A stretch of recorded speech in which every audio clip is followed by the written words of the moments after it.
Todos los países del mundo en estos momentos están reformando la educación pública.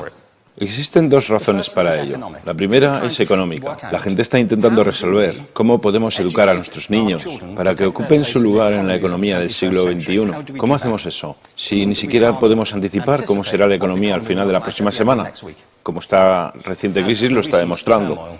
¿Cómo hacemos eso? La segunda razón es cultural. Todos los países del mundo están intentando resolver cómo podemos educar a nuestros niños para que tengan sentido de identidad cultural, para poder legarles los genes culturales de nuestras comunidades y a la vez formar parte del proceso de globalización. ¿Cómo cuadramos ese círculo?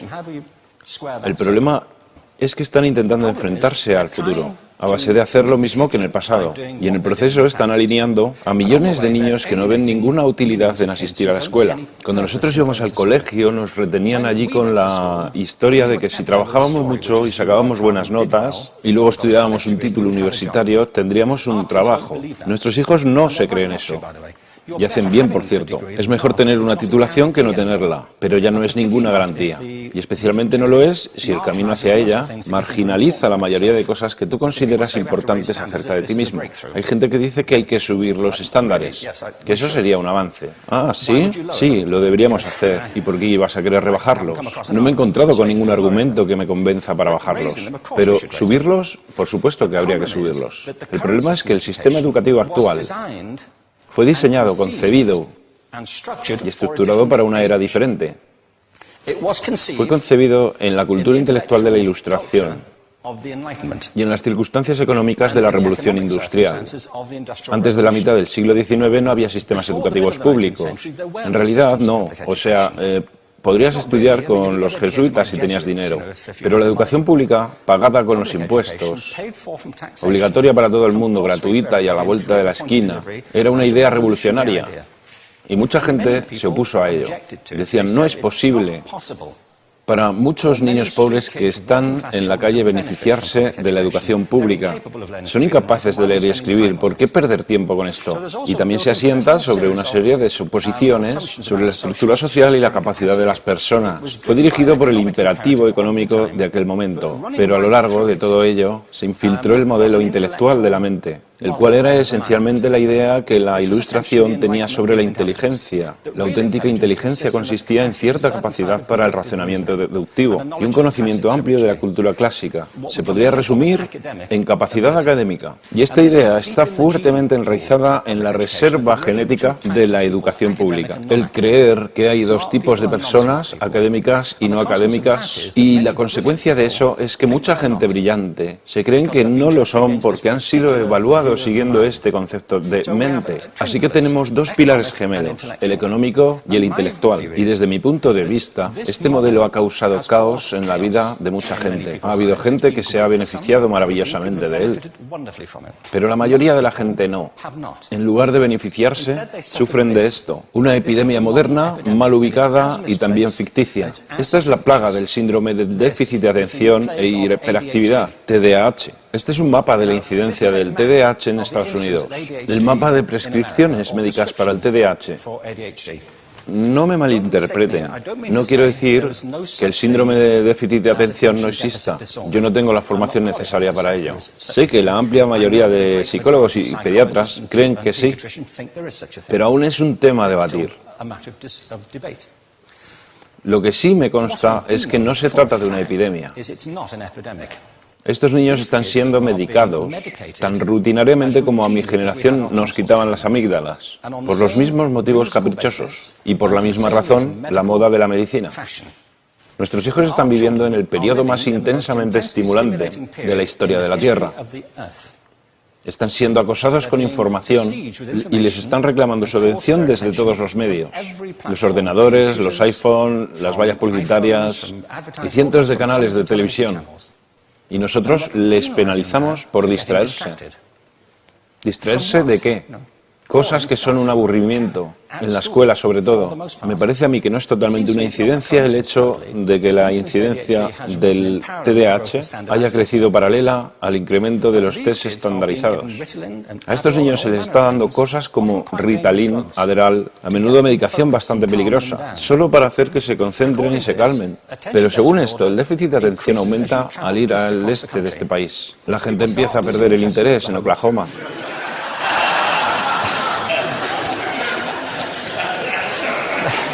Ya casi no pueden pensar en Arkansas. Y para cuando llegan a Washington, lo han perdido completamente. Y hay distintas razones para ello. Es una epidemia ficticia. Si lo piensas, las artes, y no quiero decir que sea exclusivo de las artes, creo que también es cierto para las ciencias y para las matemáticas, pero permítanme hablar en particular de las artes, porque ellas son las víctimas de esta mentalidad en especial. Las artes tratan especialmente la idea de experiencia estética. Una experiencia estética es una en la que tus sentidos están funcionando a su máxima capacidad. Cuando te hallas presente en el momento actual, cuando vibras con la emoción de lo que estás experimentando, cuando estás plenamente vivo. Y la anestética es cuando cierras tus sentidos y te atontas ante lo que está sucediendo. Y muchos de estos medicamentos hacen eso. Estamos haciendo pasar a nuestros hijos por el sistema educativo a base de anestesiarlos. Y yo creo que deberíamos estar haciendo exactamente lo contrario. No deberíamos adormilarlos, sino despertarlos para que vean lo que sucede en su interior. Pero el modelo que tenemos es este. Yo creo que tenemos un sistema educativo modelado del interés de la industria a su imagen y semejanza. Les daré un par de ejemplos. Las escuelas aún están organizadas como si fueran fábricas. Tienen timbres que suenan, instalaciones separadas, están especializadas por asignaturas. Aún educamos a los niños por lotes. Les hacemos pasar por el sistema según su grupo de edad. ¿Por qué hacemos eso? ¿Por qué suponemos que lo más importante que los niños tienen en común es su edad? Parece como si lo más importante de ellos fuese su fecha de fabricación, ¿no? Bueno, yo conozco niños que son mucho mejores que otros niños de su edad en distintas disciplinas, o en diferentes momentos del día, o que son mejores en grupos pequeños, o en grupos grandes, o que simplemente trabajan mejor solos. Si te interesa el modelo de aprendizaje, no puedes empezar con esta mentalidad de cadena de montaje. Se trata esencialmente de una conformidad. Cuando ves el incremento de los exámenes estandarizados y de los currículos estandarizados, todo se basa en la estandarización. Yo creo que tenemos que ir justamente en la dirección opuesta. Esto es lo que quiero decir cuando hablo de cambiar el paradigma. Hay un estudio estupendo que se ha hecho recientemente acerca del pensamiento divergente. El pensamiento divergente no es lo mismo que la creatividad. Yo defino la creatividad como el proceso de tener ideas originales que tengan valor. Pensamiento divergente no es sinónimo de creatividad, pero es un componente esencial de la misma. Es la capacidad de ver montones de respuestas posibles a una cuestión. Montones de maneras diferentes de interpretar una cuestión. Pensar lateralmente, como lo llamó Edward de Bono. No pensar solamente de manera lineal o convergente. Ser capaz de ver múltiples respuestas y no solo una. Así que yo diseñé un test para esto y voy a inventarme un ejemplo. A la gente se le puede preguntar cuántos usos se le ocurren para un clip. A la mayoría se les ocurren unos 10 o 15. A la gente que se le da bien se le pueden ocurrir 200. Y lo hacen porque preguntan, ¿el clip podría estar hecho de goma y medir 60 metros? ¿Tiene que ser un clip tal como lo conocemos? Bueno, pues diseñé el test y lo probé con 1.500 personas. En un libro titulado Más allá del punto de ruptura, y en el protocolo del test, si superabas una puntuación determinada, se te consideraba un genio del pensamiento divergente.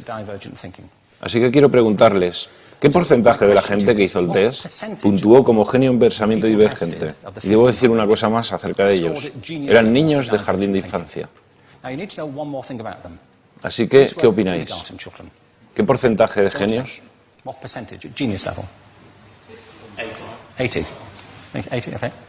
98%. Bueno, la cuestión es que era un estudio longitudinal, así que los mismos niños volvieron a hacer el test 5 años después, en edades entre 8 y 10 años. ¿Qué pensáis? ¿50%? Volvieron a hacerles el test otra vez, 5 años más tarde, cuando tenían entre 13 y 15 años de edad. Y se observa una tendencia, ¿no? Bueno, esto nos indica algo interesante, porque se supone que tendría que ser al revés, ¿no? Empiezas no siendo muy bueno, pero mejoras a medida que te haces mayor. Pero esto demuestra dos cosas. Una es que todos nosotros tenemos esta capacidad. Y la otra es que esta capacidad se deteriora en general. Muchas cosas les han pasado a estos niños durante su crecimiento, pero yo estoy convencido que lo que más les ha influenciado es que a estas alturas ya han obtenido una educación académica. Se han pasado 10 años en la escuela, oyendo que solo hay una respuesta correcta. Esta es la parte de atrás del libro, pero no la mires. Y no copies, porque eso es engañar. Fuera de las escuelas, a eso se le llama colaboración. Esto no sucede porque los docentes así lo quieran. Es simplemente porque sucede así. Es porque se halla presente en la reserva genética de la educación. Tenemos que pensar de forma diferente acerca de la capacidad humana. Tenemos que superar esta vieja idea acerca de lo académico y lo no académico, lo abstracto, lo teórico, lo vocacional, y empezar a verlo como lo que es, un mito. En segundo lugar, tengo que reconocer que la mayor parte de las veces el buen aprendizaje se da en grupos y que la colaboración es lo que alimenta el crecimiento. Si atomizamos a las personas, las separamos y los juzgamos por separado, formamos una especie de desconexión entre ellos y su ambiente de aprendizaje natural. Y en tercer lugar, un asunto importante es la cultura de nuestras instituciones, los hábitos de estas instituciones y los hábitats que ocupan.